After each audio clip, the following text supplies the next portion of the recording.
নমস্কার। এই মুহূর্তে সবচেয়ে বড় এবং বিগ ব্রেকিং নিউজ, অনলাইনের মাধ্যমে করা যাবে অন্নপূর্ণা ভাণ্ডারের আবেদন, এমনটাই কিন্তু জানিয়ে দিল অবশেষে অফিসিয়ালিভাবে নারী ও শিশু কল্যাণ দপ্তরের মন্ত্রী মাননীয়া অগ্নিমিত্রা পাল মহাশয়া। তো এই বিষয় নিয়ে থাকছে আজকে আমাদের ভিডিও।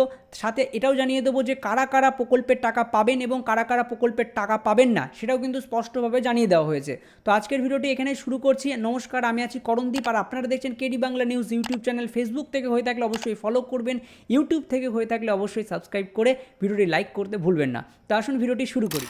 তো আজকেই সাংবাদিকদের মুখোমুখি হয়ে মাননীয় মন্ত্রী শ্রীমতী অগ্নিমিত্রা পাল মহাশয়া তিনি কিন্তু জানিয়ে দিলেন যে অনলাইনের মাধ্যমে করা যাবে অন্নপূর্ণা যোজনার ফর্ম ফিল আপ। আগের সরকার যখন ছিলেন তখন কিন্তু দুয়ারে সরকার এবং বিডিও অফিসের কাছে কাগজ জমা করতে হতো, তাহলেই কিন্তু সেই Lakshmi Bhandar form fill up করা যেত। কিন্তু খুব সহজেই আপনারা মোবাইল থেকেও করতে পারবেন। অন্নপূর্ণার ভাণ্ডারে অনলাইন কমপ্লিটলি এখনই ব্যবস্থা করতে এবং ইমিডিয়েটলি অনলাইনেই যাতে সমস্ত মানুষ এতটা ইজি করা হবে এই অ্যাপ্লাই করার পোর্টালটা, কিন্তু যে কেউ মানে পোর্টালে গিয়ে অ্যাপ্লাই করতে পারে। সুতরাং অনলাইনে অন্নপূর্ণার ভাণ্ডার আমার প্রত্যেকটি বাংলার মা বোনেরা যাতে অ্যাপ্লাই করতে পারে, আমরা কিন্তু সেই ব্যবস্থা করছি ইমিডিয়েটলি।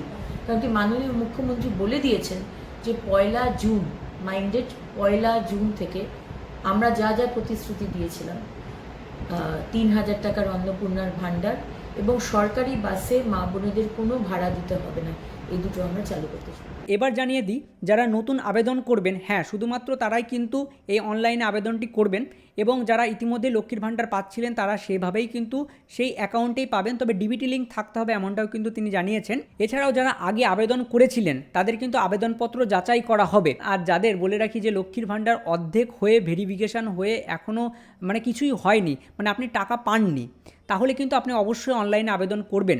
তবে অনলাইনে আবেদন কবে থেকে করা যাবে তারিখটা বলেননি, তবে তিনি এটা আশ্বাস তো দিয়েছেন যে 1 জুন থেকে সবাই টাকা পাবেন।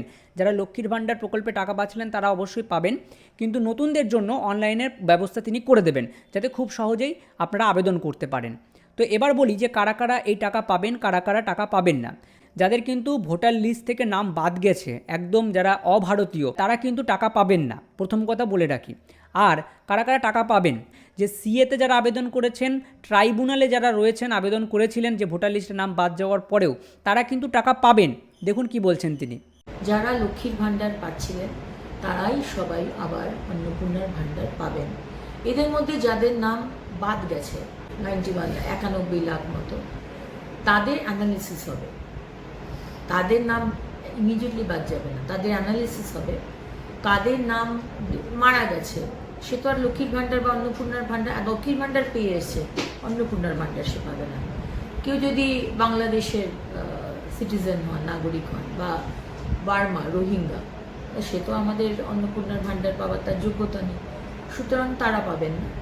কিন্তু যাদের নাম যে কোনো কারণে ডিলিট হয়েছে, তারা আমাদের নাগরিক নন, সেটা অ্যানালিসিস করার পরে জানা গেল, তারা লক্ষ্মীর ভাণ্ডার পাবেন না। এর থেকে আলাদা করে রাখা হয়েছে যারা ট্রাইব্যুনালে আপিল করেছে, যাদের নাম কাটা গেছে এবং যারা ট্রাইব্যুনালে আপিল করেছে, তারা কিন্তু এখনও লক্ষ্মীর ভাণ্ডার পাবেন। তাদের নাম কিন্তু কাটা যাবে না, বিকজ তারা আপিল করেছেন, তারা প্রসেসে রয়েছে। এবং যারা সিএ এর জন্য আপিল করেছেন তারাও কিন্তু অন্নপূর্ণার ভাণ্ডার পাবেন, তাদের নামও কাটা যাবে না। ভোটার আইডি কার্ডে নাম থাকাটা বাধ্যতামূলক, ভোটার আইডি কার্ড থাকাটা বাধ্যতামূলক। একদম ভোটার আইডি কার্ড বা ভোটার লিস্টে তার নাম উঠেছে, যে কন্ডিশনগুলো আমি বললাম। তো বুঝতেই পারলেন তারা কিন্তু টাকা পাবেন। কিন্তু যাদের একদমও ভোটার কার্ড নেই, অর্থাৎ আবেদন করতে গেলে কিন্তু ভোটার কার্ড মাস্ট, ভারতীয় আপনাকে অবশ্যই নাগরিক হতে হবে, তাহলেই কিন্তু আপনি অন্নপূর্ণা যোজনা 3,000 টাকা করে প্রতি মাসে পাবেন, এমনটা কিন্তু তিনি পরিষ্কারভাবে জানিয়ে দিলেন। তো আগের কয়েকটি ভিডিওতে অনেকেই প্রশ্ন করেছেন যে 18 বছর থেকে করা যাবে কিনা অন্নপূর্ণা ভাণ্ডারের আবেদন। না, বলে রাখি যে এখনও পর্যন্ত তিনি জানাননি, তবে 25 থেকে 60 বছর বয়সের মধ্যে যে লক্ষ্মীর ভাণ্ডারে যেইভাবে আবেদন হতো, সেই কিন্তু রুলস থাকবে, নিয়ম যে 25 বছর থেকে আপনারা অন্নপূর্ণা ভাণ্ডারে আবেদন করতে পারবেন। যে অনলাইনে কিন্তু আবেদন করা যাবে, অনলাইনে কিভাবে আবেদন করবেন পরবর্তীতে কিন্তু পোর্টাল যখন লঞ্চ হবে তখন আপনাদের অবশ্যই জানিয়ে দেবো ভিডিওটির মাধ্যমে।